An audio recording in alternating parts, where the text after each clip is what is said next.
প্রিয় দেশবাসী, আসসালামু আলাইকুম। বহু প্রতীক্ষিত ত্রয়োদশ জাতীয় সংসদ নির্বাচন ও গণভোট 2026-এর প্রাক্কালে আমার শুভেচ্ছা গ্রহণ করবেন।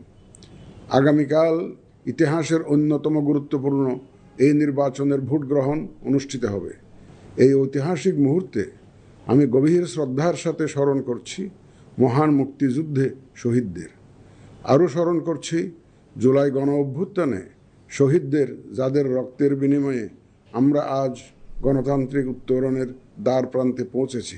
আমি তাদের রুহের মাগফিরাত কামনা করছি। আমি একই সাথে আহত জুলাই যোদ্ধাদের আশু আরোগ্য ও স্বাভাবিক জীবনের জন্য দোয়া করছি। প্রিয় দেশবাসী, এই নির্বাচনে ভোটদান আমাদের শুধু নাগরিক অধিকারই নয়, বরং দায়িত্ব।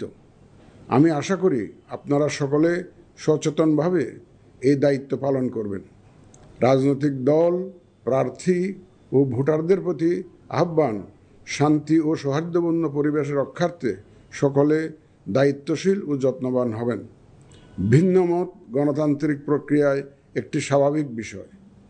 এই বিষয়টি স্মরণে রেখে আপনারা উৎসবমুখর পরিবেশ নিশ্চিত করে স্বতঃস্ফূর্তভাবে ভোট কেন্দ্রে আসবেন, পছন্দের প্রার্থীকে ভোট দেবেন এবং গণতান্ত্রিক প্রক্রিয়ার স্বাভাবিক পরিণতি হিসাবে জয় পরাজয়কে মেনে নেবেন।